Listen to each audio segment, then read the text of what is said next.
What's up, everybody? Smack the new microphone in 2 seconds. Amazing. What's up, everybody? It's your boy Keefe here with another live stream. It's GhostCultMag.com's weekly ritual, our weekly rock and metal news live stream. I crack my own ass up. What can I say? If you're celebrating the end of Thanksgiving, happy Thanksgiving. Everybody else in the world, as you do, carry on. And yeah, man, we're here with another weekly recap of everything you missed in the world of rock and metal. And in case you don't know, Ghost Cult Mag since 2012 has been your everyday 24/7 365 resource for rock and metal news, interviews with awesome people in the music world, concert and festival reviews all over the world, product reviews, all kinds of fun geek stuff, and much more. We got an awesome show coming to you. Cheers. I'm going to have some Liquid Death. I hope everybody is safe and cool out there. I didn't quite know when to go live because I figured people are with their families or not or whatever. But hopefully you didn't have to work today, and hopefully you had a relaxing day. Everybody else in the world that's not American, again, cheers to you as well. I got a brand new podcast mic. I know people love the glowy, fine microphone that's taking a sabbatical. And I'm on this new Yeti mic that I was reminded by my podcast partner from my other podcast today, Nick Cameron, that I dogged him about having one of these, and then now I have one. So he's not too happy with me. But yeah, what are you gonna do? Anyway, I hope everybody's cool. This is your weekly show. Let's rock and roll with the deck. And this is your show too. So we're streaming live everywhere on the web, on Facebook, YouTube, which is your best experience for this, I believe, Twitch, Instagram, and TikTok. TikTok doesn't have the benefit of all the awesomeness from StreamYard, but I'm thankful for y'all. I will try to be interactive and drop comments for me and ask questions, and I'll try to chip in. Dillinger Compound is here. That Metal Photog is here. So Jess Cook is here. Dollface Street Team, what up, what up? And I'm lurking in the background on one of my other accounts because that's how I do. But yeah, I'm just real excited. We're in the end of November, almost December 1st. It is absolutely wild to me that it is almost December. It's kind of crazy. I got to be honest with you. This year flew by. Was not the easiest or best year for me personally. I hope it's been okay for you. Just in case you didn't see, we did a fun thing for November. We missed. I was ill at the beginning of the month, and we missed a couple of episodes. So the image this week for the live stream and for the last one in November is a concert photo of Maynard James Keenan. We did Corey Taylor of Slipknot earlier, and last week Ginger, Tati from Ginger. But here's Maynard. This image comes from a Photo Sat Night concert review of Tool earlier this year. I kind of expected Tool to kind of go back to the drawing board and make a new record. I previous to the release of Fear Inoculum, I kind of felt like Tool was gonna retire at some point. Flemington, New Jersey is where it was at last week. That's right. We know we're going to talk about that. I didn't get to, I just saw it like right before the show went live on Lamb Goat, but I will talk about it. I'll get there. Yeah, man, Dillinger doing big things, doing all the cool and big things. It's a real incredible week in extreme music, I have to tell you. And in general, every week brings new and fun adventures for us in the world of rock and metal. Once again, thank you to everybody watching. Again, feel free. This is my show. This is your show. When I interview bands, and I've done like 1,000 of them across the YouTube and podcast, I always say to them before we start recording, this is your interview too, not just me. You're passively being interviewed. I want a conversation. I strive to be, convivial. I don't know what the $10 word is at this point of the week, but I try to be engaging. I have a long history of interviews, both in music and marketing and corporate world. So, and I pride myself on those things. Alrighty, let's rock and roll with the show. First, we get the minutiae out of the way. Just again, it was Thanksgiving today in America. The Giants got beat again. Jesus Christmas Christ on a bike. They suck. But what are you going to do? My football season's about over till the playoffs. Baseball free agency is happening. Hockey's okay. Basketball's also going through an interesting thing. I do know with this new microphone, the Fifine was like super noise canceling.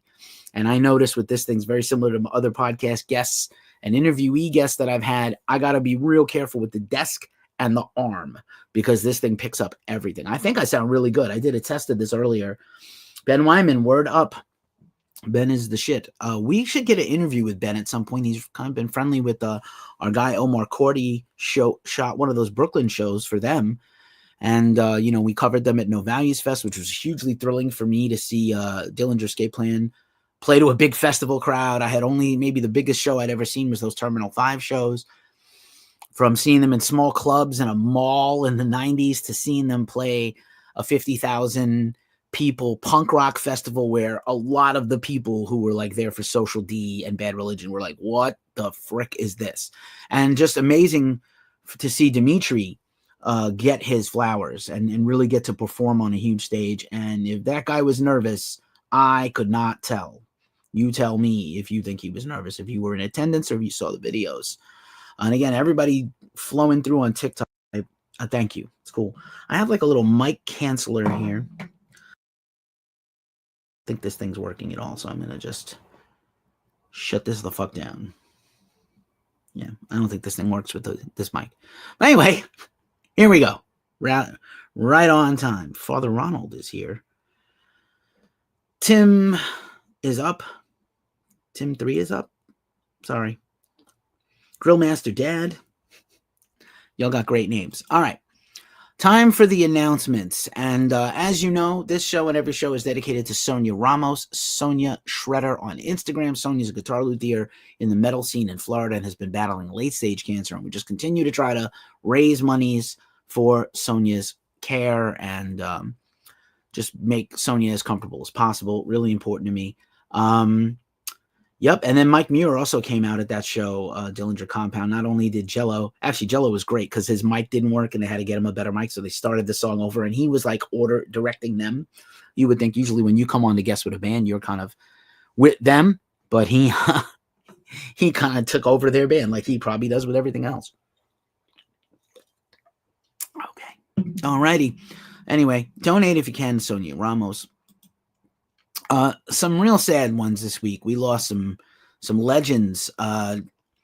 Game show fans. Chuck Woolery, host of Love Connection, died.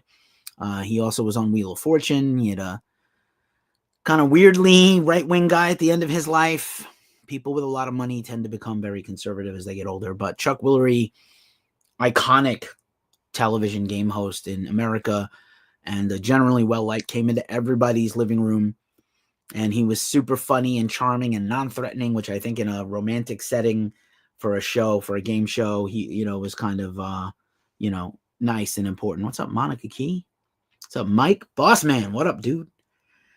The Dancing True is here. Lutrix Films is here. Tell us what you do in film, Lutrix. Everybody drop a comment and tell us what you do in life. Or what your favorite band is. Like I said, it's your podcast, it's your show too.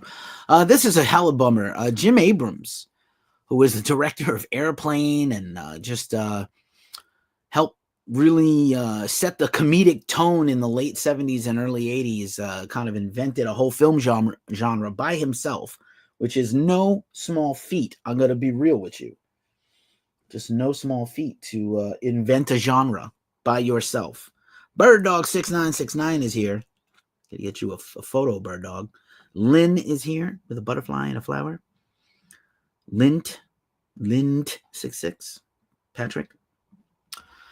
And then this one, you may not know who Earl Holliman was. Earl Holliman was a veteran TV actor of the 50s, 60s, and 70s. He was on all kinds of episodic television, but he's actually the star of the very first episode of The Twilight Zone, which for the longest time was my favorite show of all time. Probably passed by to be by the X-Files now, but super sad. Passed away, and I think he was like 91. So just sad times.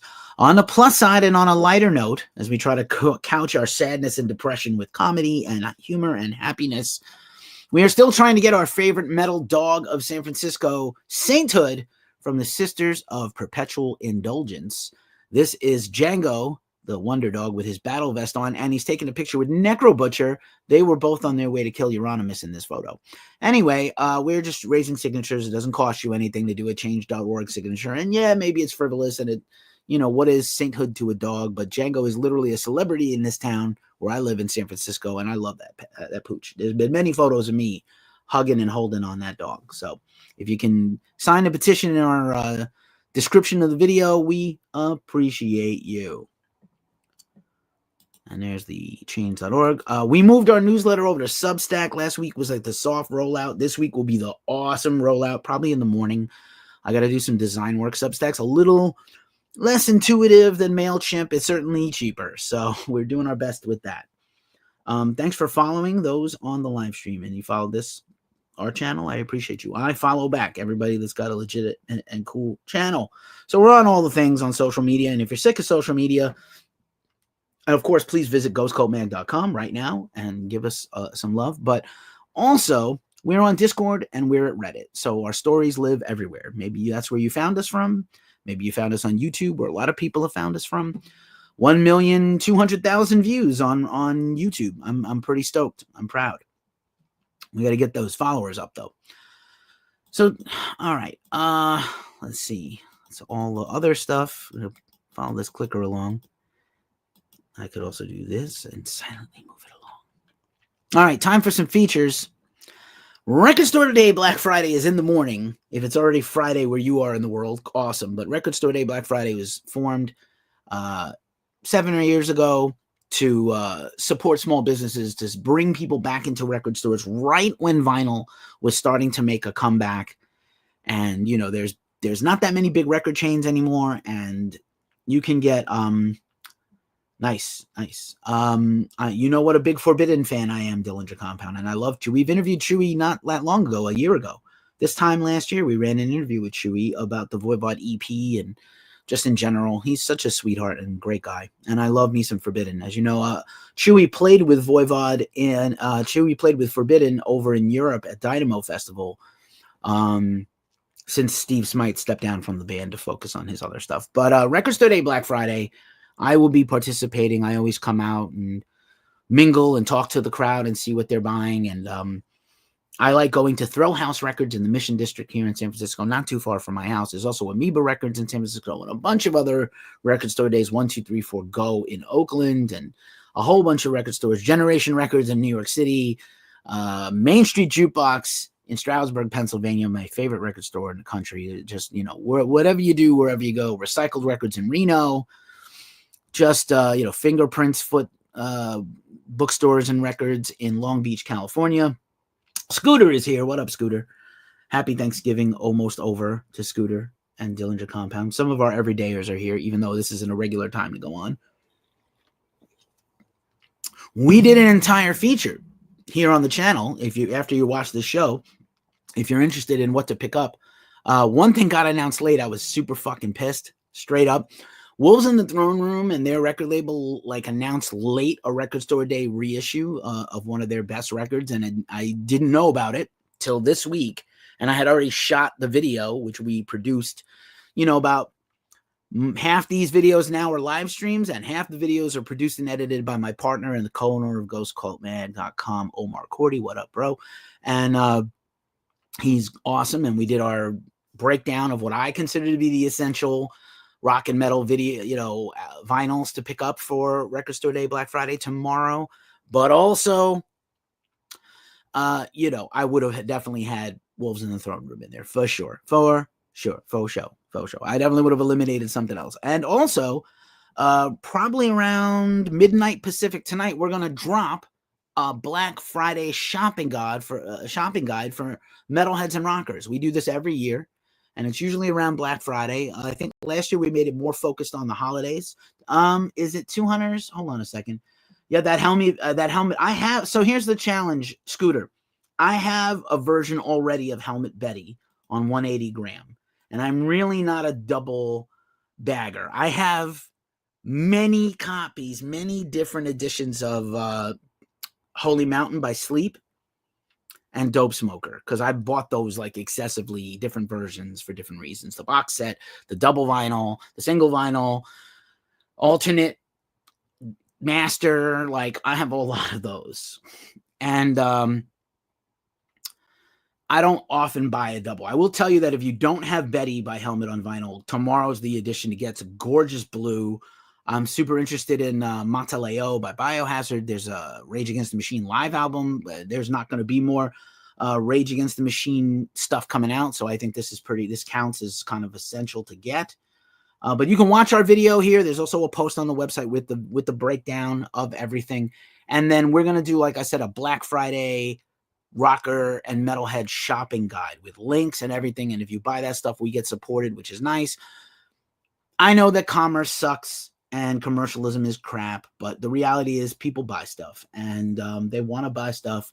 They want things, especially to heal our wounded psyches. People want shiny objects. That's just what we like. We like the shiny objects. Give me 1 second. I got you on that answer. Oh, Helmet and Capone, man. That's on the Betty tour. That's the band from Bishop, a.k.a. Lutharo the Berserker. What was in the room? I'm sorry, I'm looking at a thread. It was sent to me earlier today with my friends when we were talking all about it. Also during the Giants game, which was fucking horrible. Jesus.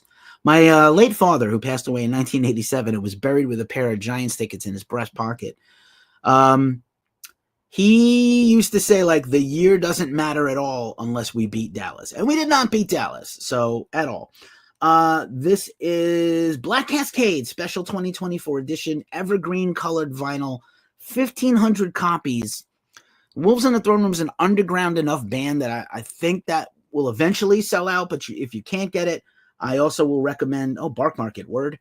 That's right. So you know what's funny, Dillinger? Scooter. That's dope. Yeah, Scooter. I visited St. Louis in 2023 and went to 3 of the best record stores ever, including vintage vinyl. There's a couple others I didn't hit, but I did hit some of the main ones. Planet Score Records is another one. So what a phenomenal, if you let me know, drop a comment if you actually buy vinyl and play them. I know a lot of people are collecting just to support, which I do also appreciate. But, we're seeing less and less of that this year. All right. So Record Store Day, Black Friday video and post on our website, Record Store Day, Black Friday shopping guide coming soon. And there's the reminder for me to remind you. All right. Pink Floyd The Walls turns 30. Pink Floyd's The Wall, arguably the greatest rock album ever, arguably the best Pink Floyd record. You could debate it with a few others. I was joined by my podcast host, Nick Cameron of Glacially Musical Podcast, and Nick wrote a feature retrospective about the album and its kind of cultural impact. And then Nick and I did an 1.5-hour live stream this week all about literally breaking down everything about this record. I know Roger Waters sucks, but, he was at one time a brilliant genius. Somebody's watching on Twitch. Thank you for being here. I appreciate you all so much. Anybody that's here at almost midnight on Thanksgiving, you are awesome. Thank you so much, everybody. Bark Market, yep. Opeth and Devin Townsend. Yep, I got the new Opeth. I didn't get Power Nerd yet. I'm a little short on cash.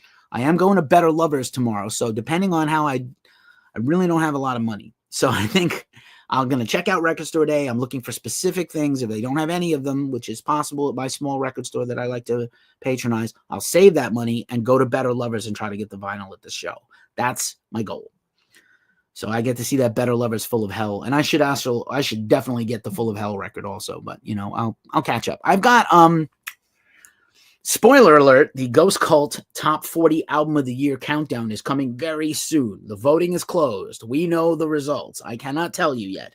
But I believe that even though this was a year where I didn't buy a lot of vinyl, I had a lot of stuff sent to me gratis, which, it's like in Almost Famous. You never make a lot of money, but you're going to get free records from the record company. And William Miller is like looking lovingly into Lester Bang's face in that diner in San Diego. And I think I have like 12 of the top 20 or 30 records just in my possession. So I think last year I had closer to like all of them. 2 years ago, I definitely had all of them, and made a little less money this year. So just not enough disposable income to buy all the things. And then here's some controversy. I reviewed the new Marilyn Manson record, One Assassination Under God Chapter 1, out now on Nuclear Blast. I didn't think anybody was really talking about this record. It was kind of interesting to me that, Manson, I guess it's part and parcel of everything going on with him in the world, and I have some more Manson news later, but I think this is a really excellent record, and you can check out my live review. I think it'll be joined by a written review this weekend when I get to it. And I'll give you a full report, Scooter and Dillinger, if you haven't seen Better Lovers yet. But yeah, St. Louis at December 7th. That's killer, bro. But yeah, I really like the new Manson, and I give you my track-by-track breakdown and all my assorted thoughts. And, Nuclear Blast took a lot of shit for putting this record out, and I think it paid off. They don't typically sign a lot of controversial bands. I think they tend to be one of the more middle-of-the-road labels that doesn't want to court controversy. So I know they knew that it would be a success, and they knew they had a good record on their hands.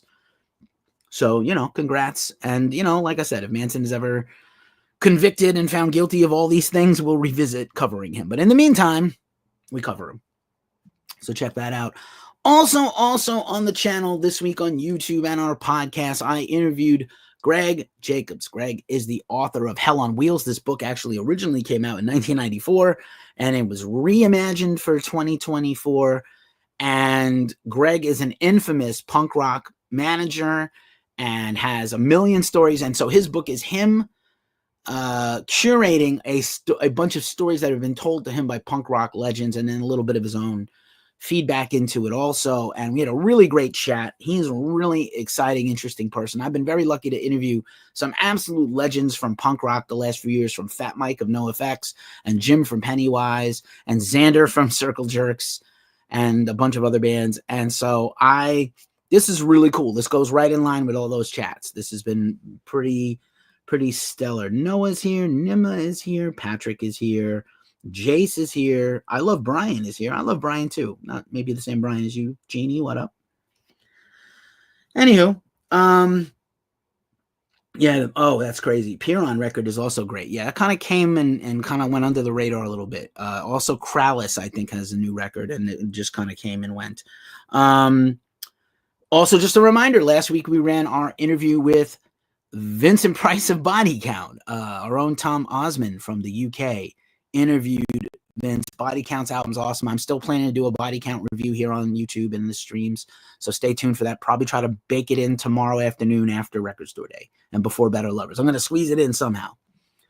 I was trying to get an interview with Better Lovers, but I just think it's not happening. And just a reminder, we also do product reviews. So I've got a review of the new Shinedown Symptom Chipotle Garlic Hot Sauce. They sent me a bottle and a beautiful gift box. You can watch me unbox the box and test the hot sauce. Not the hottest hot sauce. I prefer a little more kick.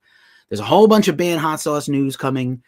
And we've got a beer review coming. And I got the Kulo Clean sent to me by Kulo Clean, as seen on the Garza podcast with Travis Ryan of Cattle Decapitation. And yes, I am going to shoot that in the bathroom. It's going to be very revealing. And then just a reminder, we have a podcast, the Ghost Cult Magazine podcast. This show is always a podcast, and we had some exclusive content there this week. Just a reminder, I interviewed Gabriel Palacio of AntiMozdeBeast. Gabe's a longtime supporter, usually pops up on these shows. Longtime supporter, industrial music solo artist, avant-garde artist, really interesting guy. We always have a good time chopping it up. We go way back. I've covered his career since it started, and certainly one of the more interesting people you will hear from this year on our interviews. Also, and his new album Vision is out now. This is Insect Arc, also interviewed on the podcast by Tom Osmond, and they have a brand new album out this year that's pretty banger. And I think it, again, kind of going under the rainbow. I'm telling you, Dillinger, man, Omar, I'd say is pretty friendly with Ben, and so I think that's a possibility for next year. I think, I'd like to see that happen. Ben, if you're listening, we're always down. We're always down. And you live on the same coast as Omar, so it's a lot easier than me scheduling shit across the world. I am glad that we have new voices on the team that can step up and do some interviews. I kind of stepped back a little this year. I couldn't do as many. I did like hundreds and hundreds the last few years. And I definitely zoinked it back to like less. Only a handful per month, because I just don't have the energy and the time. I'm busy.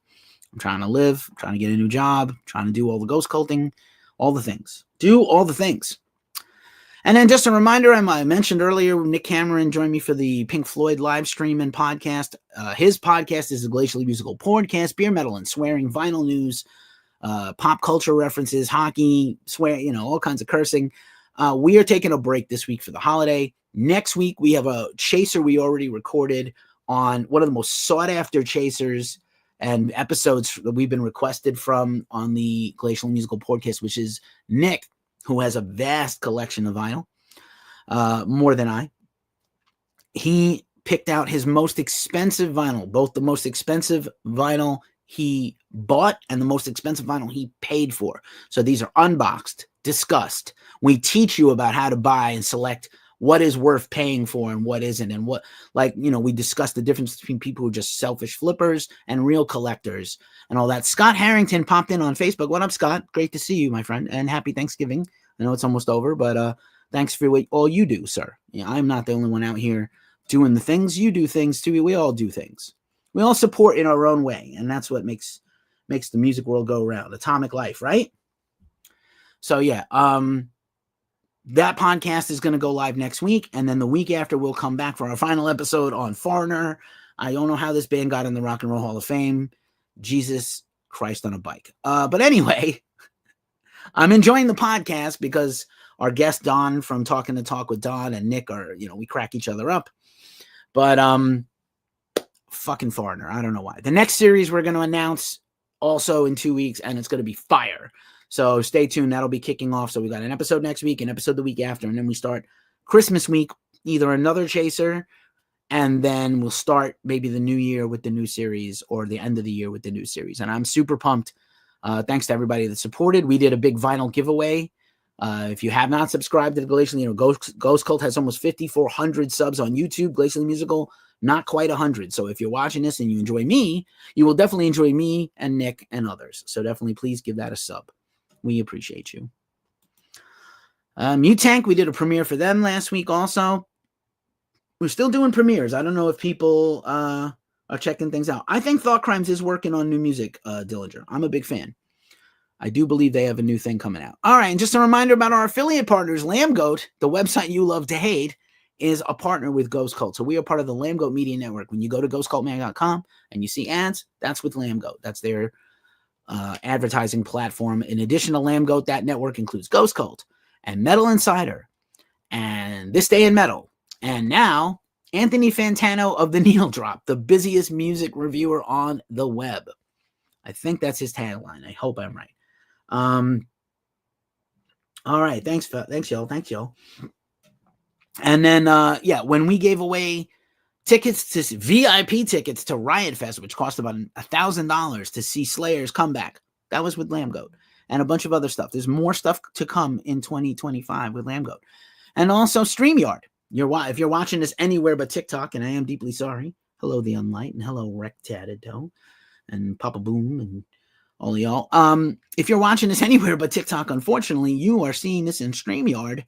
And it's pretty badass. StreamYard is your one-stop source for streaming, similar to OBS. It's how we got this ticker. You know what? I'll bust up the comment here from Scott. Thank you. I can put the comments in. I can shut the ticker off temporarily if I want to. There we go. And we got this little picture-in-picture. We can record. I did the live stream with Nick the other day. I can also just make recordings. We're going to do that with the top 40 countdown and the whole staff, or a big portion of them. So super stoked. Thanks for being here. I appreciate you all so much. And I appreciate StreamYard. And if you sign up with StreamYard, if you do some streaming on Twitch or YouTube, you need this. So you can absolutely sign up with StreamYard, inspired by Rob Zip, right on time. Rob Zip, who owns a StreamYard tattoo, go follow his channel. Don't leave this show to do it, but go follow his channel, The Rob Zip Show, if you're on YouTube and anywhere else. Rob is awesome, dude. We gotta get together for a podcast. I'll invite you in as a guest to me if you want at some point. But I'd love to chop it up with you. I don't know if you're coming to San Fran. I know November kind of came by and went, but I'd love to see you in person someday and chop it up with you. I just think you are the shit as a human being, and I mean that's one of the highest compliments I can give as an East Coaster. But StreamYard, man, it's really changed the game for us, and I'm so thankful. I'm thankful to have StreamYard. It made our stuff so much cooler. Remember, we started these during the pandemic, Hello, the unknown 2408. When we started these during the, we're going to talk about Tim in a second, when in a few minutes. When we started these videos during the pandemic, we shot these on Wednesday. They were edited on Thursday. We ran them almost always at 6 or 9 a.m. on Friday. Unbelievable work ethic for like 2 years, for like the first 80, 90 episodes. We manufactured these like old school. I shot them in my bedroom in Brooklyn. I moved to California and I shot them here. And then Omar, my partner at Ghost Cult, would edit everything. And, and then we roll them out. And now live streaming has kind of changed that for me. And it's Guy Bannister popped in on TikTok. Thank you, Guy. Guy and I have followed each other in other places, and I really appreciate this. The sexy Sasquatch is here. Hi. I think it's Sasquatch. I ain't seeing too well. I need new glasses. But then if I wear the glasses and the lights are going to reflect, I don't know. Anyway, StreamYard. Go check it out. All right, Rob, you have a good night and enjoy Black Friday. And if you're going to Record Store Day, Black Friday, you can check out our video in the morning before you go. All righty. Time for the news rundown. That was in a very manageable 32 minutes. I'll try to do better. Yeah, Rob has the StreamYard duck tattooed on his leg, I think. Holy shit. That's fucking dedication. Yeah, I hear you. We'll talk about Tim in a second, man. I think the Tim story is very complex. We're going to get there. We got festivals and concerts and tours, and then it's like literally in the news. We'll talk about it. All right. Metal Festivals Knotfest Australia tickets are on sale now, and they're running a Black Friday sale. Obviously, everybody's running a Black Friday sale. But Knotfest, this looks pretty great. Slipknot, A Day to Remember, Baby Metal, Slaughter to Prevail, Polaris, Within Temptation, Enter Shikari, Hatebreed, playing the Perseverance anniversary set, In Heart's Wake, great band, Health, Personal, Loves of Mine, and Ghost Cult former interviewees, Miss May I, former Ghost Cult interviewees, Vended, who I'd like to interview, and more. Melbourne, Brisbane, and Sydney. That is what is up. Australia really only has 6 major cities and maybe a few other municipalities. So interesting stuff there with that. Also in the festival worlds, this coming week, Aftershock is going to drop their early bird tickets. So December 1st is Monday. Get your ticket. Get ready to get your tickets. People have been like, when is it? And now normally the last few years, I'd say the last 3 years, Aftershock has dropped a headliner with the pre-order sale. Warped Tour, which is coming back as 3 festivals, sold out the entire 3 festivals. No announcement of any kind. We don't know who's playing the festival. Aftershock usually tells you who one of the headliners will be for the 4 days. So that's pretty cool. We'll see who it is. We don't know. All right, this is pretty baller. Northwest Terror Fest. We've covered it before. I've never gone personally. Has revealed their full lineup, and I believe it is. I love this Creaturist from the Black Lagoon poster. Agalok, Demolition Hammer, the homies from my hometown. Gorguts, Brain Oil, Coke Bust, Deceased, Hyrax, Sonia, Vermin Wound, Corpse Spitter, Dreadnought, great band. Glacial Tomb, great band. The Keening, former Ghost Cult interviewee. Terrorizer, LA. Zoth, Dark Meditation, John Halm solo. Many Blessings, Killer. That is the side project from Ceremony and Immortal Bird. And a few other bands. I can't see that far down on the bill because the type is too small. Holy shit. Heavy Psych Sounds Athens. I'm going to talk to our pal in Athens, Greece, Annie Atlasman. You may have seen her photography all over the world with bands like Disturbed and Lamb of God. And see if she'd be down to cover this. We've covered a bunch of Heavy Psych Sounds festivals all over the world. Orange Goblin, Night Stalker, Beelzebub, Black Rainbows, which is the label heads band of Heavy Psych Sounds, Margarita Witch Cult, Acid Mammoth, Tuber, Mr. Bison, the incredible Italian psychedelic rock band, Puta Volcano, cool name, Fuzz Populi, Birds of Vale, and many more to be announced. So that is Friday, March 7th and March 8th, Saturday, March 8th, the Arch Club and the Universe Club taking place there. All right. More festival stuff. FYA Fest has moved for the third time. Moved venues. It is now taking place indoors at the same venue they were at last time. Hardcore Fest, Foundation, Mind Force, and Fury on January 4th. January 5th has Nails, Terror, and Blistered, and many more. Yeah. Anytime there's a little too much activity in the wrong direction from a festival, I get worried about them. But they've been around for 11 years. This is their 11th year. You got to assume they're not going to go out of business.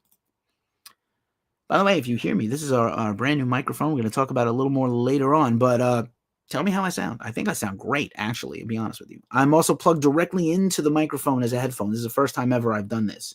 So I'm like, yeah, I hope it works out. I have no idea what's going on. Beyond the Gates Festival, just a reminder, tickets are on sale now. This will probably sell out.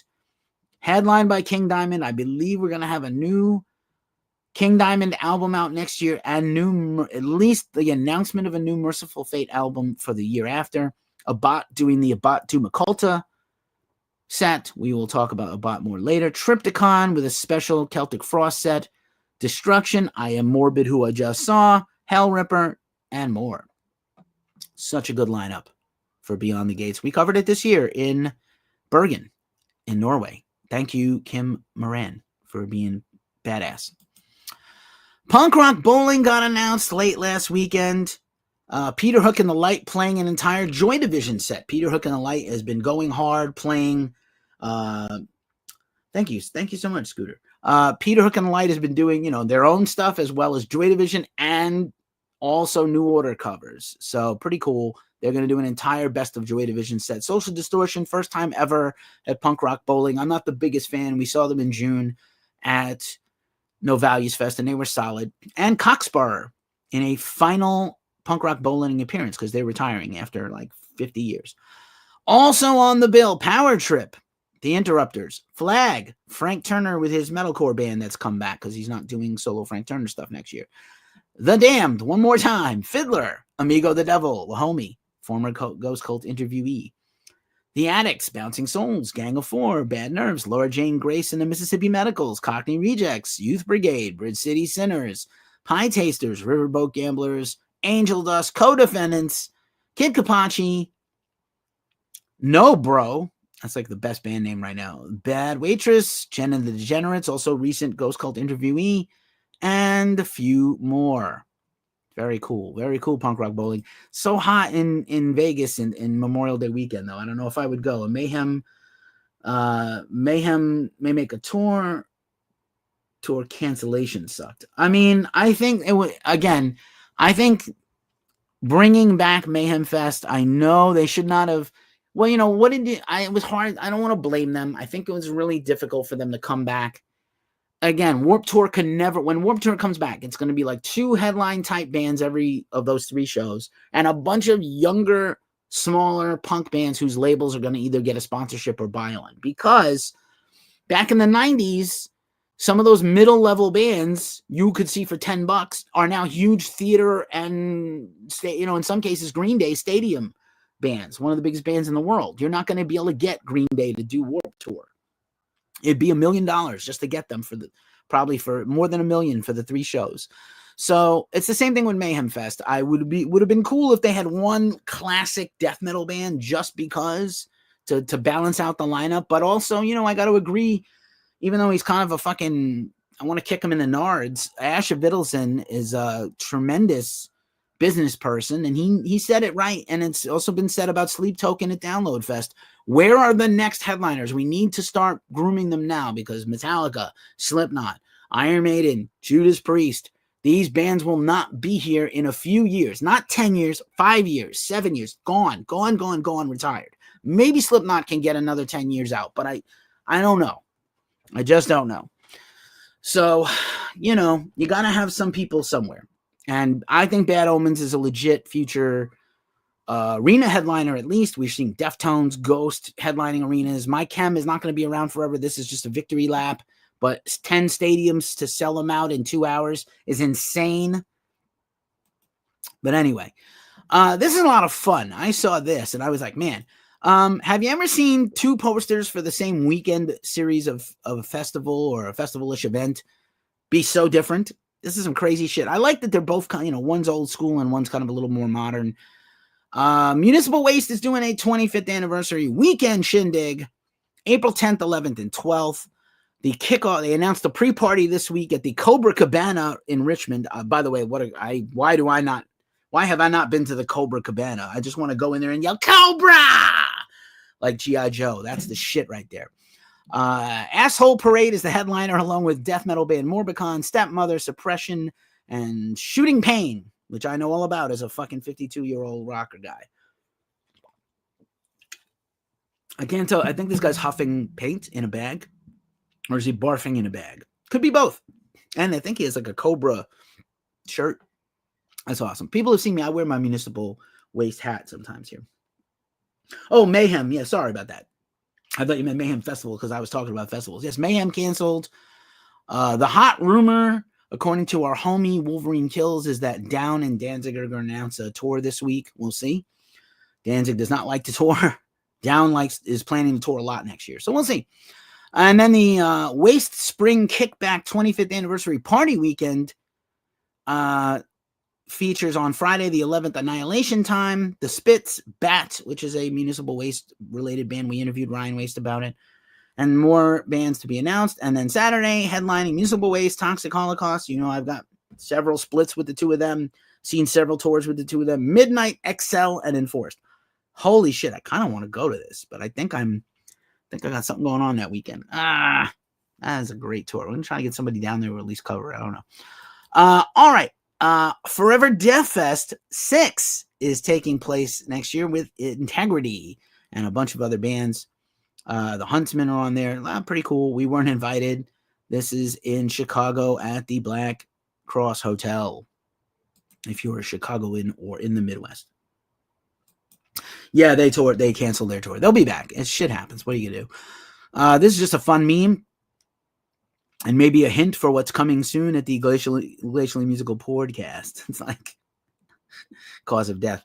Obituary rules. I know there's some obituary news coming up in a second, actually. All right. Also, remember concerts? Here we go. This was the story of the week, basically, beside the other couple of terrible stories. King Diamond was forced to cancel 3 shows. No reason was given, but we surmised, speculated. There was a blizzard warning in Calgary, Canada, the night of the show in Calgary, the first night of the cancellation. And not only was it impossible for fans to get to the venue, the band basically loaded in, set up to play, sound checked, and then the show was canceled. They unloaded everything else. And I don't know if they slept on the bus or they went to a hotel. But then it was like the driving conditions the next few days would not permit the band to go all the way down from Calgary to Seattle and Portland. So those shows were also canceled, which we are deeply sorry. King is one of the classiest people in rock and metal. He will make it up to those fans. They did play at the Fox Theater here in Oakland. Yesterday I was at another show. I didn't go to King Diamond. I saw him not that long ago. So with Merciful Fate. So hopefully I'll see King Diamond next year. But I'm glad he made it back. And by all accounts, the show was a ripper. I had many friends that went. And I'm gonna talk about the show I was at in a second because that's coming up here. God forbid.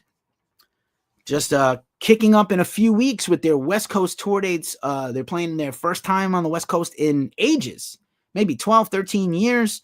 And they're going to be supporting Bleeding Through down in Southern California. But that sort of mini West Coast tour kicks off December 12th at Harlow's in Sacramento. And I am planning to be there. Opening that show will be Skin Lab, who I fucking love, and Thrown into Exile, very solid. Los Angeles headline show at the Regent features Burton C. Bell's solo show. I think it's one of his first solo shows in a long time. And also Skin Lab. And then the opening for Bleeding Through's 2 shows both feature Bleeding Through and Carnifex. So at Anaheim, House of Blues, and the Observatory. Very, very cool. All right. Bleed From Within. Killer band. I believe they're working on new music, but in the meantime, they have announced a headline tour of Europe, the Zenith Tour with After the Burial and Great American Ghost. Maybe this is a portend of new music they're going to announce. Sometimes you see the artwork teased before the tour, before the album comes out on a tour poster. A lot of times, if I've said last week, if you look at festival tours, festival announcements, you can kind of predict who's going to tour because bands don't just do a festival unless it's listed as an exclusive. They book a tour around festivals so they can get, profits out of it. Yeah, it was a bummer with the Mayhem tour. You're seeing a lot of tours canceled. We're going to talk about some of it. Jesus Lizard, with their recent album Rack on Ipecac Records, their comeback record, have announced the openers for their headline tour next year. They're going to be touring a lot the next few years. So stay tuned for them. Tickets are on sale now, probably at JesusLizard.com and wherever you go. This was the show I went to yesterday, Devastation Across the Nation. And I'm going to tell you, it was long. It was 6 bands on a Wednesday night, even though it's a holiday today. I was so tired, man. I was exhausted, but it was absolutely worth it. I got in just in time to see the last half of Noel's set. They were abusively loud. I'm going to be honest with you. That venue has decent sound, and I thought they were way too loud. It was really fun to see these black and crusty bands play with the death metal bands. So I Am Morbid headlining in place of Morbid Angel, who dropped out. They did excellent. Suffo, I love Suffocation, my Long Island dudes. Uada, phenomenal stuff. And Fulci really took me by surprise. Fulci is the band that I think really, really surprised me how great they were. The first tour in America, and I can't wait for them to come back. They were so brutal and so good. I know the word brutal is overused, but they really were. Also, Leftover Crack, adjacent band to Big D and the Kids Table, or one or the other. The Good, the Bad, and the Leftover Crack Winter Tour 2024 is already underway. They are taking some time off in New York this week to record some new music, and then they are coming out west for some more dates and opening for Fear. So it's weird. They tour a lot, but then they take a couple of years away. So, and then I think they do a lot of house shows and I almost bought that yellow Fulci shirt, Extreme Movies for Extreme People. It's really cool. It didn't have my size, and I was like, it's going to take me a long time to get into a small when I'm a corpse. But love them so much. Next time I'm going to see them, I'm going to buy all the things, I promise. Def Club is in the middle of their European tour, on tour right now, and they've been doing like a video diary series. We talked about that a little on the website this week. Seven Kingdoms, I saw this tour last week, and Seven Kingdoms, Striker, and Lutharo, and Aserion. Very good tour. Still underway all through, I think, December. Be safe out there. Here's the Better Lovers tour poster. This is this weekend, hitting the West Coast. I will be at the show tomorrow. And this is crazy. So this show is supposed to take place at the UC Berkeley Theater. It's down the block from Berkeley University. Berkeley, one of the biggest, best known schools in the world. Colleen has passed by. Colleen's a ghost cultist. What up, Colleen? And so this show was supposed to be in like a 1,200 seat theater, and they moved it to 924 Gilman Street, the CBGBs of Berkeley, basically. That's still there. And I was just there for like some karaoke, and I saw a show there earlier in the year. Hey, Dale, thanks for sending a gift. I appreciate it. But this show is going to be bananas because it's in a tiny, tiny place. I'm kind of scared. It's going to be like, I got to try not to get fucking hit. I wish Gouge Away was on this show, but they're not. So I think it's going to be Better Lovers, Full of Hell, and a few other bands. So I'm going to try to get there early and see all the bands, and get a good spot that's somehow safe. Full of Hell's not on the St. Louis date. Yeah, and they're so good live too. I was talking about this last week. I saw Psycho Las Vegas 22, and definitely Psycho Las Vegas is not coming back. At least it's not coming back like it was. Maybe it can come back someday as a smaller thing somewhere else that's not Las Vegas, probably. But I saw, like, on the same day, 200 Stab Wounds, Chat Pile, Full of Hell, Blood Incantation. It was wild. It was so wild. And I think one more band I'm forgetting, but it was like on the third stage. It was insane. It was insane. Better Lovers, awesome. Sepultura has announced their final South American tour dates of their Celebrating Life Through Death Latin America Farewell Tour 2025. So as of right now, Lollapalooza in March, Lollapalooza Sao Paulo, They're doing all the Lollapaloozas, like with Tool and other bands. So Buenos Aires, Argentina, Chile.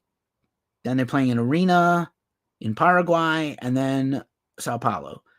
That is going to be possibly your last chance ever to see Sepultura. I'm so glad that I went to the San Francisco show. It was phenomenal. I love Sepultura.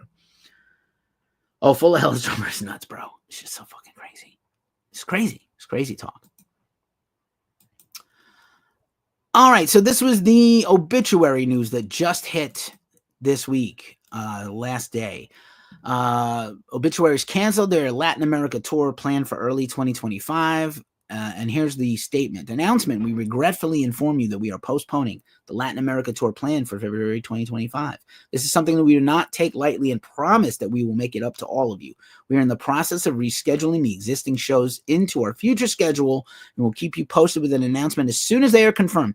Tickets will be valid for the rescheduled shows. Sincerely, Obituary. Obituary, one of the greatest bands ever. And again, spoiler alert, you'll be hearing some big obituary news soon from Ghost Cult and Ghost Cult related places. Matt Mannon is also watching on Facebook. Thank you, Matt. I appreciate you, pal. All right. Madball has just announced a big tour with Speed. This is the Guilt Trip, Death Before Dishonor, and Lies, the Rebellion Tour 2025 of Europe. This is starts in Berlin in late February and runs until early March. It looks like Netherlands. All right. For some New York hardcore and some killer other hardcore bands. Morgan Evans passed by. What up, Morgan? Good to see you. Ghost Cultist. Decapitated just announced a big headline tour also. We're just getting through all these dates. We're almost done. This is insane. This lineup for Europe is just I'm sorry, it's it's Europe for the spring, and this is insane. Decapitated, Cryptopsy, Warbringer, and Carnation. Holy goddamn. That is a tour. That is a tour. It surely is a tour. Wow. Also, Nunslaughter has announced a new headline tour, and that will feature Demiser as one of the openers. So that is kind of fun. And that is all the tour and festival news. And now into the fray of the wild week of main headline news. Brace yourselves. Some of this shit is just fucking wild. I don't know what to say. I'm probably going to get demonetized for cursing this much. Anywho, Full of Hell played on the Jimmy Kimmel show and broke the internet. Aside from the King Diamond story that did like gangbusters for us on the site, this is the thing everybody's talking about. Poppy joined them. This is probably one of the greatest headlines I have ever read, and I'm going to read it to you here. This is,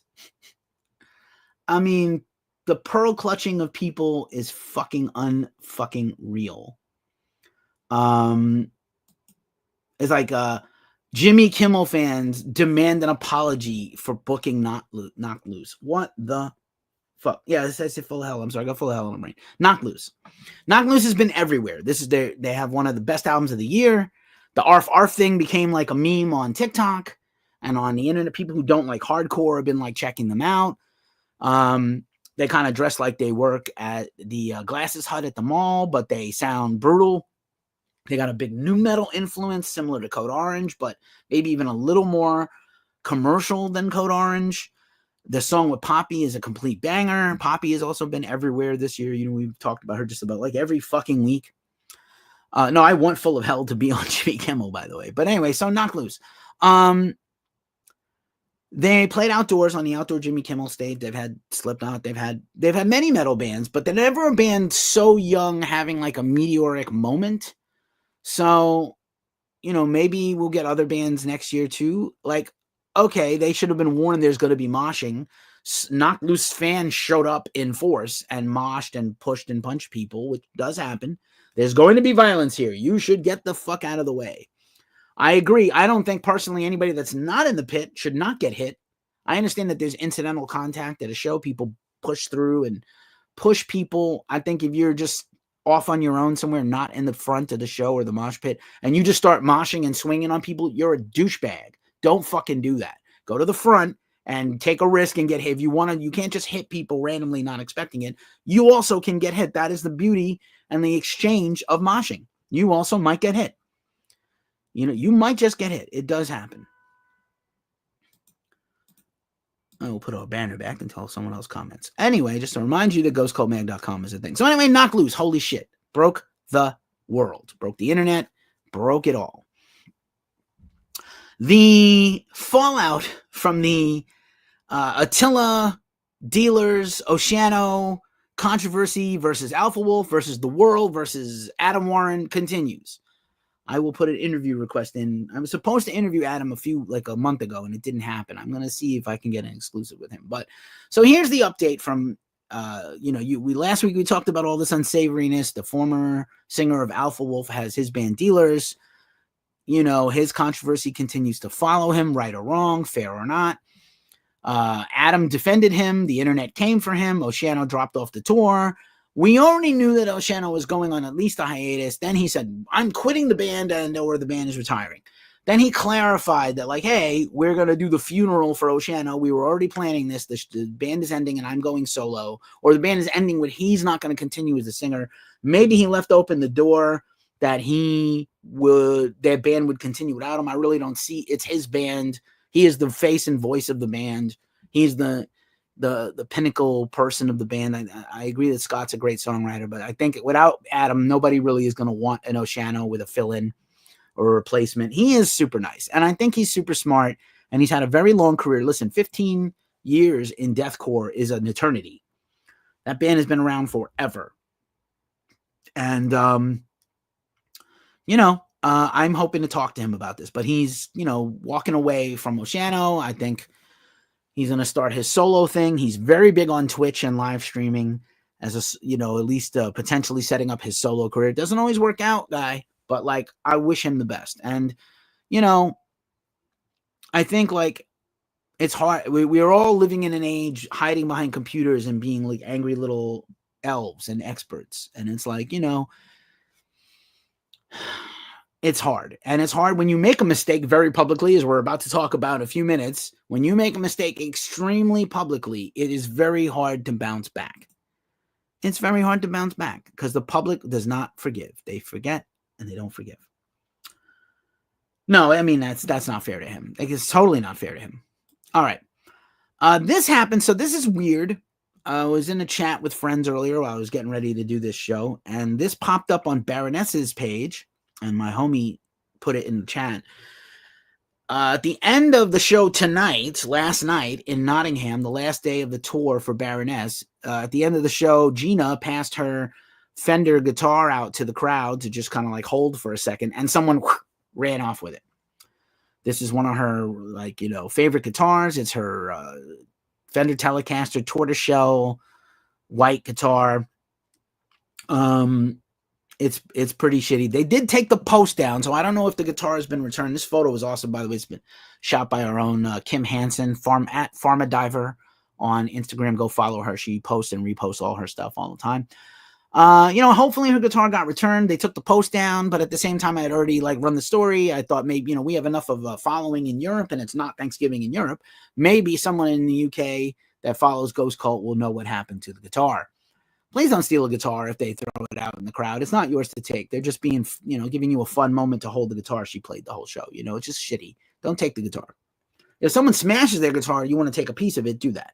If someone throws their drumsticks out or drum heads out or set list out, cool. Don't be a dick. That's somebody's guitar. That's their whole fucking livelihood. And they literally leave the UK today. So, fuck. Just once again, reminder, Spirit Box is going to take over everything next year. So when it was talked about bands of the year, when it was searched bands on our website, Spirit Box, new single, new album pre-orders are live, touring all year, opening for Linkin Park on a few shows, playing all the major festivals. Just a reminder that Spirit Box is awesome, and I think they're great.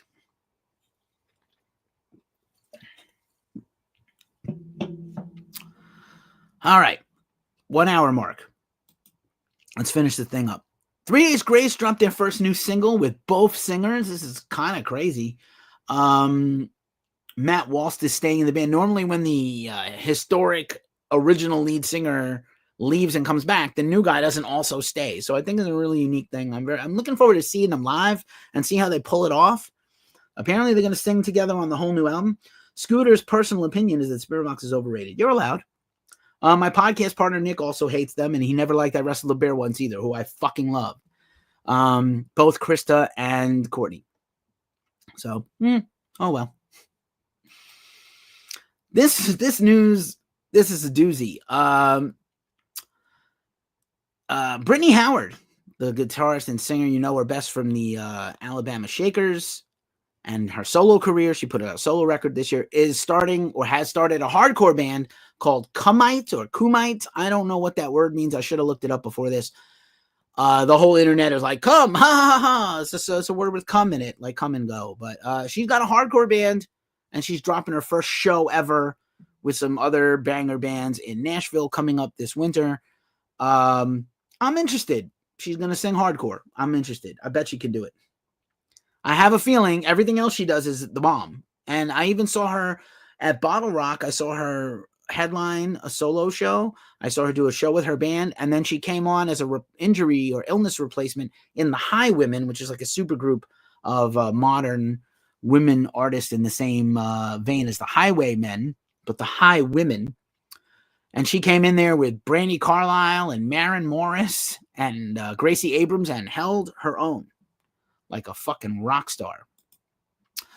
Motorhead, a lot of Motorhead news this week. Motorhead has announced a new line of hot sauces. Again, we just talked about the Shinedown hot sauce that I reviewed on our YouTube, which you can check out. There's a whole Motorhead hot sauce collection. There's also a Motorhead shrine at the famous Gentleman's Club in London where Lemmy used to hang out when he lived there, although he spent the last 30-something years of his life in Hollywood, right off of Sunset and Vine, right off the strip, basically, Hollywood and Vine. But Lemmy's influence continues.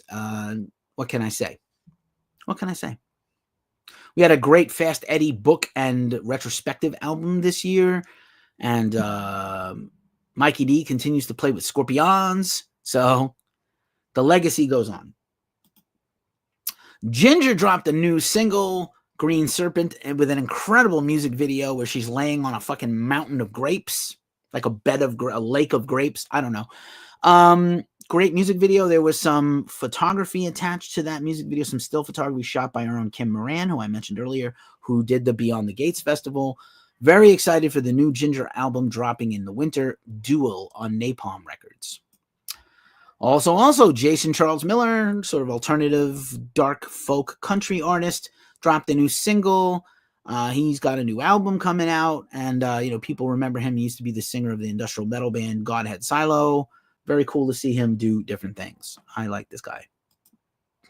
Sum 41, who are wrapping up their retirement tour basically in January in Toronto, their hometown, will be inducted into the Canadian Music Hall of Fame at the Juno Awards. The Juno Awards, in case you don't know, is the Grammys for Canada.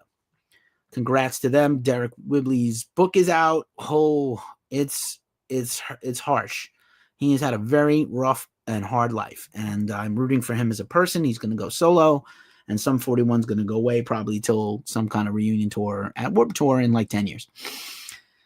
Punkerton Records has celebrated 4 years as a label, and I thought this was really cool. They are run by a veteran, a retired veteran, and they have put out 31 releases in 4 years, which by any stretch is admirable. Like for any business, Punkerton Records, they put out some good bands. They have a debut album. Their first record of 2025 is coming pretty soon. Yeah, Brandon Allen Lewis is a former U.S. Army infantry combat veteran and an alumnus of Ohio State, the Ohio State University.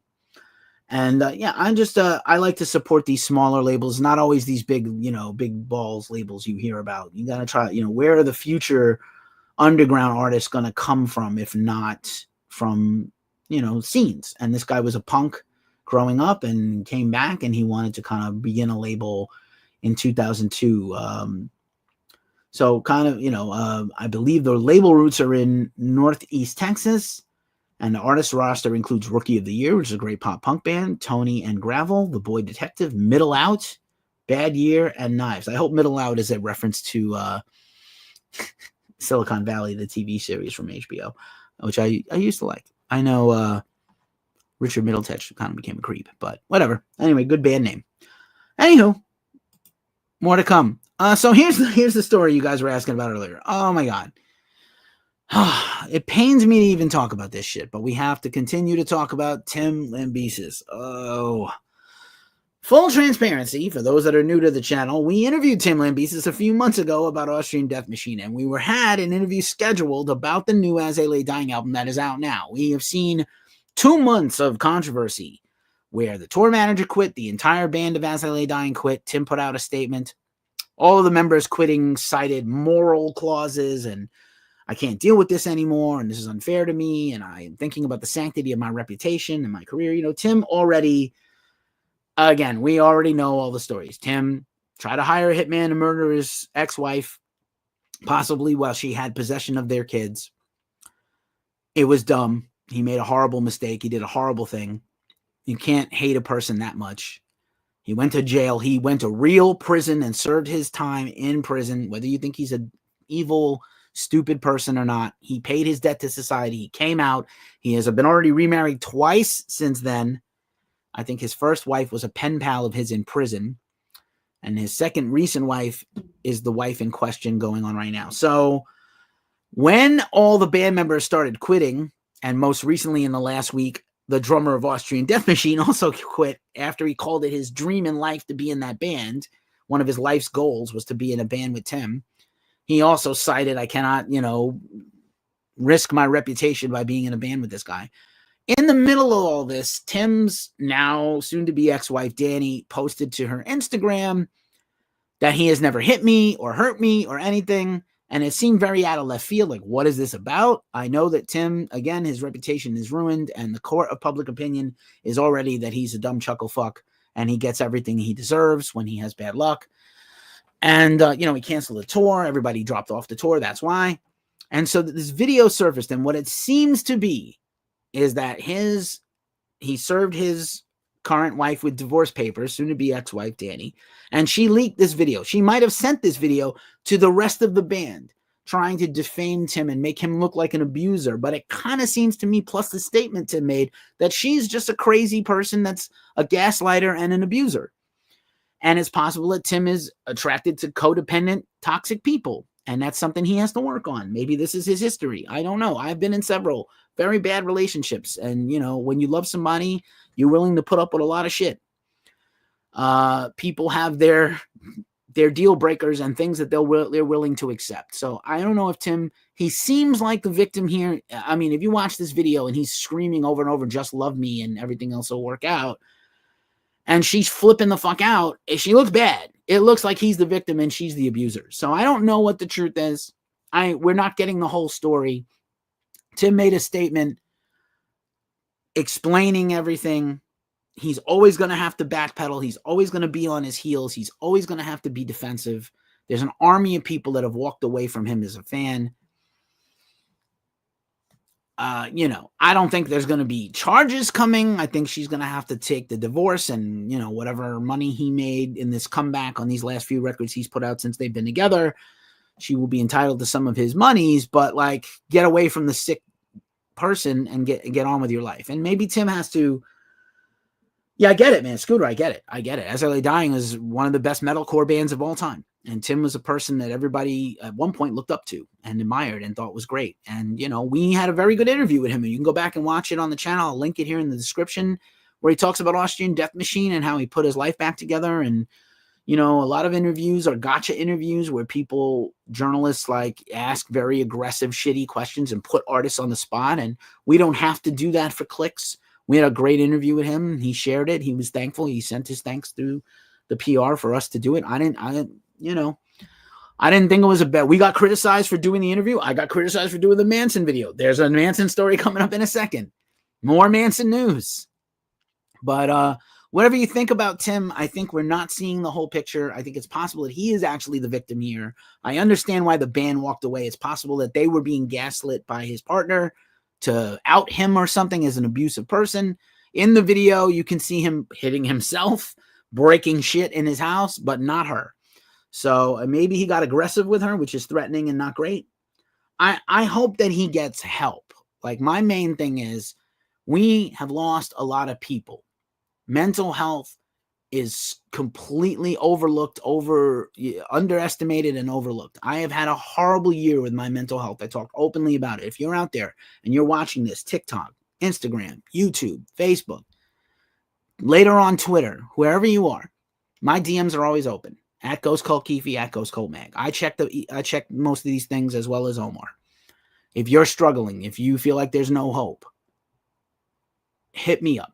I've had a horrible year. My mental health is pretty bad.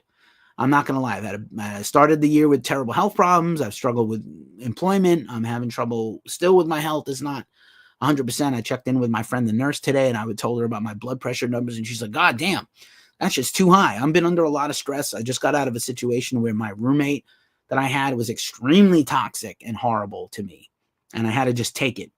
And if I did the things to her that she did to me, I would also be in jail. So, but I know that I can't react to somebody else, and I can't afford my resentments, and I can't afford my anger, and I'm trying to fight through my illness and my issues to be a stronger, better, healthier person, because I want to be here. I didn't think I was going to live past 40. I'm 52. And now I want to be here to annoy you all for a long time and report the news and help underground bands. So you know what, man? Maybe Tim is fucked up. Maybe Tim's a bad guy. Maybe Tim is not redeemable because of what he did before. I can't support him. He tried to kill his wife with his child. I agree. Horrible. We're going to do the same dance in a second about the Manson story. But, like, maybe he's actually the victim this time. And, you know, when you've cried wolf, or when you've been the butt of jokes across the world, and when people lose all respect, I didn't even talk about that. Phil Bozeman of Whitechapel, they just canceled all their tour dates because his mental health is fucked. This is a successful, attractive, supposedly happy guy. You know, he's in a killer band. He's got a legacy he should be proud of. Like 20 years of Whitechapel. I still listen to Somatic Defilement all the time. Comes up in my playlist all the time, those songs. And I like the rest of Whitechapel. Hard band to photograph with the Strobes, but like killer band. They went in a left field direction the last record, and I was really impressed that they tried to change after all these years. And he started singing, same thing as Randy Bly. Randy Bly's new book is, you know, part artistic and part talking about his struggles in life. So, you know, maybe Tim in this case is the victim. I know that's like, well, fuck that guy. I don't care. Fuck him. But you know what? Be a little more, judge slowly, my father used to say. Judge slowly. Because, like, you just don't know. And you know what? Even if he was fucked up before, maybe he deserves a break now. I don't know. Maybe not. Thanks, Scooter. I appreciate you, bro. It's been a terrible fucking year. I didn't think it could be a worse year. 2020 was a very bad year for all of us. I didn't think I could have I've had some really bad years. I've been homeless twice in the last 15 years. Don't want to be homeless again. And I don't have any family left. I have some dear friends all over the world that love me, and I'm grateful. But, like, also, it's tough when you're all alone. I don't, you know, I have, you know, some company, but not a partner. So it's tougher. So Tim, that's my feelings on the Tim thing. And again, my peers all went around and made videos just on this and did it for the clicks. And they were very salacious in the reporting of this. And I've tried to be as fair as possible. If I haven't, check me on it in the comments. But I've tried to be fair. I've tried to be even-handed. It's hard. I know it's hard, especially with a guy that has betrayed our trust and love for a long time. And then this guy. Oh my God. Trigger warning for SA and everything. Marilyn Manson, who I just told you his new record's a banger, and he still deserves the benefit of the doubt. He has never been convicted of a crime in terms of all these allegations by the Los Angeles County Sheriff Department. The formerly 20 cases against him are now down to 10 or 11 or 9. I'm not sure the number. He settled out of court his countersuit to Evelyn Rachel Wood, his former girlfriend, and her paramour partner. And it was a slap suit. So if you don't know what slap suits are, there's an excellent episode of Last Week Tonight with John Oliver explaining what they are. If someone sues you, you sue them back. You sue them to get them to stop doing something you don't want. And it's very aggressive and shitty. But, like, that's what he did. They sued him. He sued them for defamation. He dropped his suit and he paid their lawyers' fees. So it's basically conceding defeat, at least in some. It doesn't say, like, I'm guilty, but it says I'm going to stop suing you over the suit about my guilt. And again, cases against him continue to fall apart and people decide to not pursue them, or he settles. And yeah, Scooter, I feel you so much. I have to do, I've made some great changes. There's been some, I'll talk about it in December. I'll do a little health update. I do have a physical coming up with blood work. And, but I haven't lost enough weight. My blood pressure is way too high. Hopefully the stress of being away from this toxic, horrible person I'm just talking about now. I never talked about it in public before, only to my most closest friends. Maybe the stress of that, I'll be better going forward, but it's been super hard. It's been so hard. And, I actually am struggling to even get a counselor. I had a little counseling run over the summer, and then it kind of fizzled out because of my insurance, and I've not been able to find another counselor. And it's just wreck. I'm desperately trying to get my mental health together. So here's Manson. He settled this one suit. His record is out. He seemed to do a tour without incident. People who did the meet and greets that I know personally told me he was lovely and mostly sober seeming, and he lost a lot of weight. And actually, this picture is a picture like that's been circulated from his PR team, but like he's better. He's lost all the weight. He's supposedly gone pretty sober for a long time. And, whatever you think about him, there have been people accused of what he's been accused of all through rock and metal history. And every time I bring up how much I love Led Zeppelin, Jimmy Page is a rapist and Ted Nugent's a pedo, which he is. Fuck him. But, Steven Tyler outed himself as a child fucker, basically, in his memoir. Like, why would his people let him do this? Like, just don't tell anyone. Why the fuck would you do this? Like, I wish I didn't know everything about all these people. And I don't delight in the downfall. I don't enjoy the schadenfreude. I'm not in the comments on Blabbermouth and Lambgoat, respect to my partners in Lambgoat, but like, I'm not in there just living to shit on people. At the same time, I'm not standing for either of these two guys. I'm just saying, like, there's three sides to every story, yours, mine, and the truth. And Manson settling this one case against Evan Rachel Wood does not make him guilty or exonerate him either. So Manson, there you go. I got dogged for some stuff about Manson in the last few years before his comeback, when we were, like, one of the biggest stories we ever had is when he missed the album release date for Satan. And that was 2 albums ago. I really loved We Are Chaos. This record's excellent. One Assassination Under God, Chapter 1. I'd be interested to hear Chapter 2. It's apparently already done or almost done. And like I said, he went on tour without issue. I think he had to humble himself to open for Five Finger Death Punch. I think in the past or previous Manson 5 years ago would have been like, fuck no, I'm not opening for them. They open for me. And he's trying to get his career back, whatever that means. And his fans seem to be into it. Maybe some of them are blind to the flaws because they are indeed Starfuckers Incorporated, as the Nine Inch Nails song used to go. But at the same time, still not guilty of anything that we've talked about. Hold on one second, yo.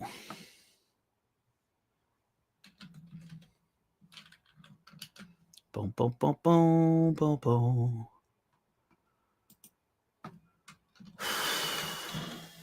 But anyway, yeah. So I'm not getting emotional for it, but I'm just saying, like, I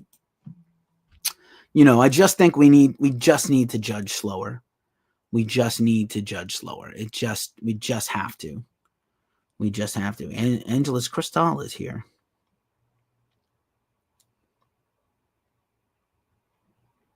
But yeah, I'm now going to move on from any gross negativity in these stories. And again, I'm sorry if that's a little too much for everybody. But just like, yeah, I'm not overly defending these guys. I'm just saying, like, they deserve.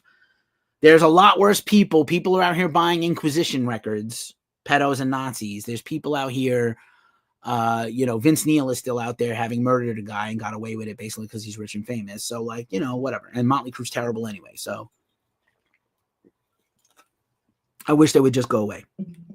Please don't put out any more new music. That shit's horrible. Nik Nocturnal Awards for the however manyth year in a row. Ghost Cult is not nominated for the Nik Nocturnal Awards. I actually sent this to friends of mine. It was kind of really funny.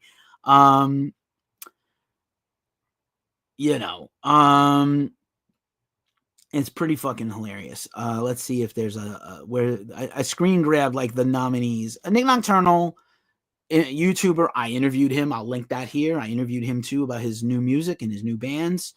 And he has done an award show the last few years, sponsored by Sweetwater. There's a great giveaway. I signed up for the giveaway. I want to win $15,000 of gear. Holy shit, bro. And if I do, maybe I'll give it away to one of you, because fuck it. What am I going to do with it? I live in a tiny apartment in San Francisco. And I have all the guitars and bassists I ever need.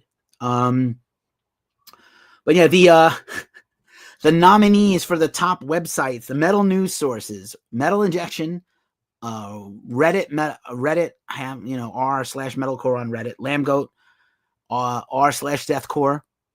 That's Nick's audience, obviously. Rock Sound, decent YouTube channel. Metal Sucks. I like to call Ghost Cult the not sucky Metal Sucks, but respect to Metal Sucks. Loudwire, Louder Sound from the UK.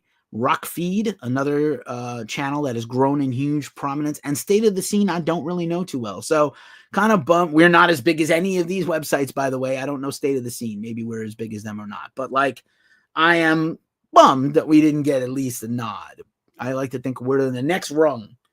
That any website that wasn't a magazine officially, Metal Hammer, Kerrang, Brave Words, and then after that, these guys and us. So, at least he didn't mention Consequence of Sound or something. And New Noise is not on here, and they have a pretty legit metal editorial staff now, but they didn't for a long time. So Nik Nocturnal Awards, go vote and enter to win at Sweetwater for $15,000 of gear, because that shit is the shit. I want to win that shit. Danny Nichols is here from Torchlight Parade. Torchlight Parade has a brand new album coming out. Danny, we're probably going to do an interview about that, not just with Nick, but with me. I'm looking forward to getting that in the mail, and it'll probably be in a future mailbag. Primus, one more mental health thing for Scooter and everybody else, has heard me get on a soapbox about Marilyn Manson and Tim Lambesis. The fallout continues from the Tim Herb Alexander retirement from Primus. He didn't say he's giving up music forever, but he's definitely not going to tour like that ever again, and certainly not coming back to Primus. Primus has opened auditions to their band. Nobody I know has tried. You'd have to be a world-class player to play Primus's stuff. And as we know, Primus has both the Tool in the Sand Destination Festival in Dominican Republic in Punta Cana, which Danny Carey will play with Tool, and then the Sasanta Tour, which is Pussifer, Perfect Circle, and Primus all playing together. I saw it last year. It was incredible. One of the most incredible things I've ever seen in a show. And they say by then they will have picked their drummer. I imagine they would like to pick somebody. I mean, they can always get Jay Lane. Oh, I love Entheos, dude. I voted for Entheos, and I voted for Chaney as the vocalist of the year, and maybe even the live streamer of the year. I did vote for Lambgoat. They are our friends, and they are the one source of news that I go to beside Blabbermouth and my inbox and the world for news. I trust them. I'm friends with Dylan Tarr, who is one of the... Or is it Torre? I'm sorry, Dylan. I'm friends with Dylan. He's one of the co-owners. He lives here in San Francisco. We get together sometimes. And I have full respect for them. A lot different than they used to be with the new ownership and stuff. But in general, they were, always, maybe the comment section is horrible, but the comment section is horrible because people are horrible. So good luck to Primus. We'll keep you posted on who they pick. I also think in a pinch they could get back Jay Lane, who has played with Primus, but he's not quite as physical and heavy a drummer as Tim. He's a different kind of drummer. He's played in Les's other bands. I think Frog Brigade is now doing the New Year's Eve Primus shows in Oakland. I doubt I'm getting to go because it's a lot of money. Anyway, on to some happier news. What the fuck is this? What the fuck is that? Abbath is doing a photo series, or has done a photo series for sale with our friend and former Ghost Cult interviewee, Jeremy Saffer, the incredible photographer. He's also the managing editor of Outburn. This photo next to the photos of Abbath is not by Jeremy Saffer, but by our own Omar Cordy, shot on tour this year. Abbath is great. I'm looking forward to those Doom Occulta shows. It'd be cool if you brought it here to the States, but maybe only for like a Maryland Death Fest or something. I'm such a big fan of Abbath. And it's kind of weird. It's like we're the children of divorce. We got Immortal, which is down to one guy, and we're down to Abbath. And we can get our Immortal music out through that. But I was a huge fan of the last Immortal record also. Avenged Sevenfold has been nominated for an award for their environment in Fortnite. This was the year where Fortnite rolled out all these rock collabs, including Metallica. It's very interesting to hear Avenged Sevenfold get nominated, and maybe Metallica didn't. But alrighty, Avenged Sevenfold celebrating 25 years as a band this year, and they did their anniversary concert at the Observatory in Anaheim, I believe, and I hope that becomes a live album, because it's basically their second and third albums that are their peak for me. So I wouldn't mind seeing that. I'm a big fan of the Life Is But a Dream album, but I didn't get to see them live on that tour at all. Sadly, no, as I like to say. All right, running out of things. This blew my mind. The Customs and Border Patrol seized, I got to get this number correct. This is insane. Where is this? Gibson Guitars. $18 million in fake Gibson guitars were seized by U.S. Customs. And Gibson sent us a press release. We do try to support them when they send us some new gear news or some cool charity thing they're doing. But this kind of blew my mind. They worked with the U.S. Department of Homeland Security, HSI, and special agents, Los Angeles County Sheriff Department, LASD, investigators, and Gibson reported that these fake guitars had a manufacturer's suggested retail price, MSRP, if they had been genuine, for almost $19 million, actually, $18,742,000, almost $19 million. And these were seized and probably going to be mulched. And consumers should pay attention to, they were buying them from third-party online sources, street markets, and unauthorized retailers. I know that a Gibson, an official Gibson guitar, costs a lot of money, but you are buying like the Rolls Royce of instruments, man. You're buying the Rolls Royce of guitars. Some of my favorite guitars of all time are Gibsons. My dream guitar that I don't have of my collection of 8 or 9 guitars and basses is an SG official. I do have a cool ESP Les Paul copy. I have an awesome BC Ridge, New Jersey bitch graphite purple see-through guitar, similar to the one Rob Flynn and Dimebag used to have. And then, but I don't have any other, and I have some acoustics. I think I'm down to one acoustic guitar, my Harmony from 25 years ago. They're all garbage these days. All right. Is that my dude there, Alex, on YouTube? That's great. I'll shut the banner off again so we can just highlight the comments. That's a great comment, though. Yeah, man, this story just shocked me. $19 million worth of counterfeit guitars were coming into the country. Yeah, what up, buddy? This is a really cool band. Dear Deceased. I just was keenly aware of them. They were kind of a hot thing like 10 years ago. They feature the former founding bassist of High on Fire, or one of them, and an Operator Generator. And their reissued album is coming out. The Ripple Music has had just a fucking banger of a year. One of my favorite stoner metal and psychedelic rock labels, along with Heavy Psych Sounds and a few others. And yeah, what a cool reissue, and we're looking forward to that. There's a visualizer for the song Traffic, which is very trippy, kind of Lord Dying vibes. I did not get that dollar value, Abe, so I gotta track that down. But you were the one who told me that story. Yeah, that's just there was some flooding. There was a car hit a fire hydrant that flooded a Guitar Center. I can imagine. I mean, like, I'm not going to cry for Guitar Center. They're useful. They're the Walmart of guitar stores. I'm never going to be sad for Bain Capital taking an L, because fuck them. They ruined that brand and every brand they touch. But yeah, I mean, imagine how much retail value is in a store. It's probably like $10 million per store. I'm just guessing on the low end, not counting any vintage gear they probably had in there in LA, where people are reselling their shit, right? Anyway, Dear Deceased, cool band, coming back with a reissue. Usually when Ripple signs somebody for a reissue, they put stuff out like a new thing. So hopefully there'll be some new music from this band. That would be kind of cool. Abe is a record label guy. He might know something about something. Judas Priestess, led by our friend Militia Vokes, put out their first single from their upcoming new album, signed to Golden Robot Records, another label we like. Very cool bands. Gilby Clarke Filter is on that label. Was Steve Riley's LA Guns home till the end of his life. Judas Priest's new album is coming next year, and they put out the a Judas Priest cover, naturally, of Aggressive Perfector, of course. Because it's awesome. So super stoked for Judas Priest's new music. And Militia Vokes is also signed to the label as a solo artist for her next record. So that's kind of exciting. And then I think this is the last thing on the whole news docket. Super 7, we're heading into the holidays. And like I said, just to remind you a couple more times, our Black Friday Rock and Metalhead Shopper's Guide is coming out overnight. And Super 7, who you know that I love, their headquarters is here in the Bay Area. Their store is literally a 15-minute walk from my house. I need to stay the fuck out of there because I just want to buy every fucking thing they have. I have a whole bunch of Super 7s behind the chair on the nightstand here with my Super 7s and my Funkos and my bobbleheads, and just fuck my wallet. But anyway, stop collecting toys. You're a 52-year-old man. No, I'm never going to stop collecting toys. Fuck that.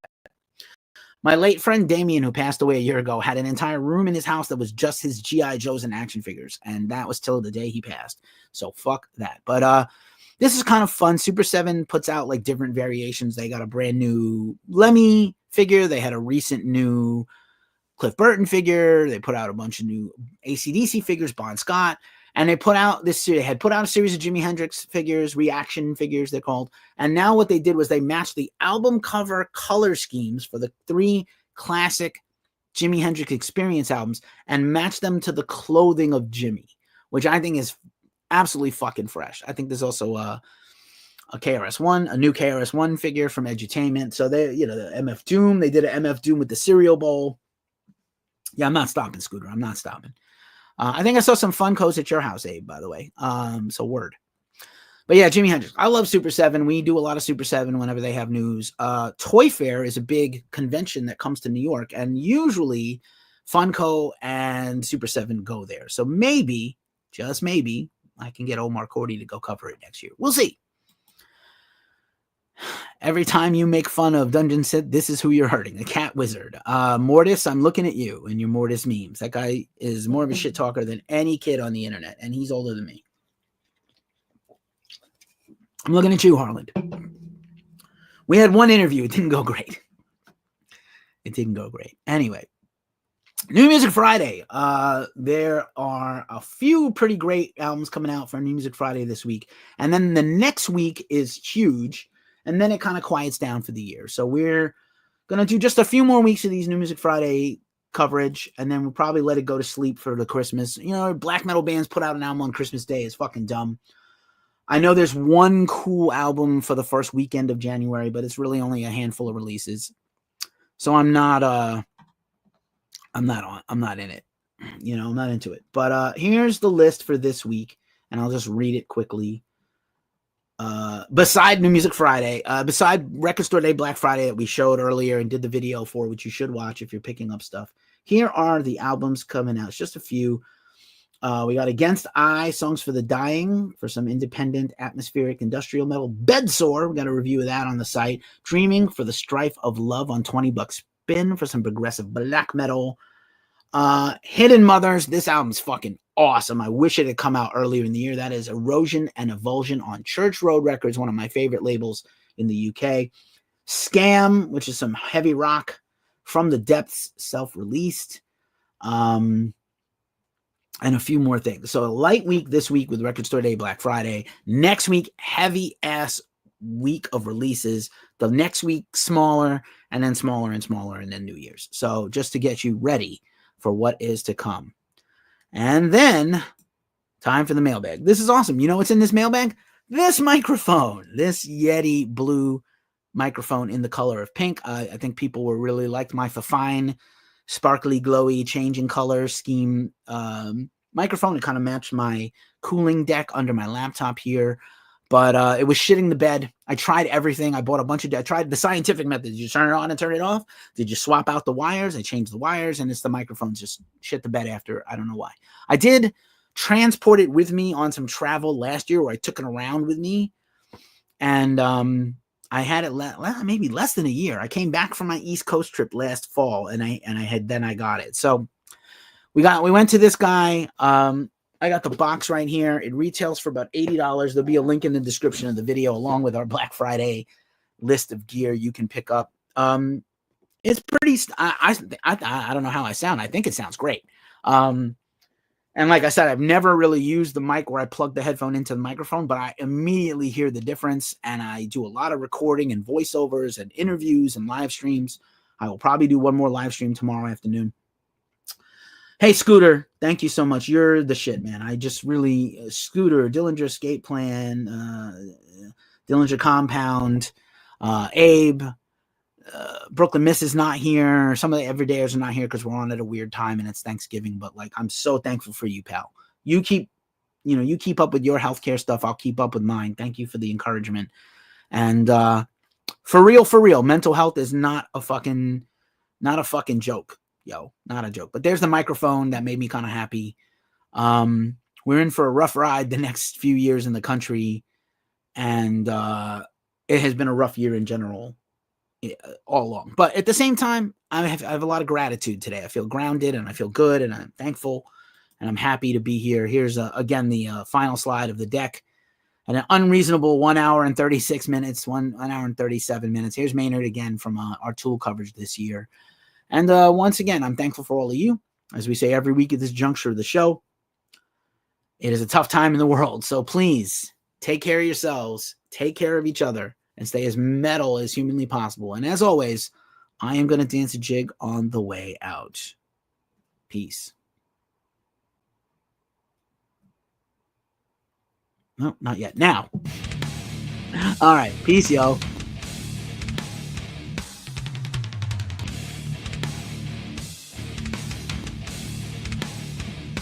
Have a good weekend.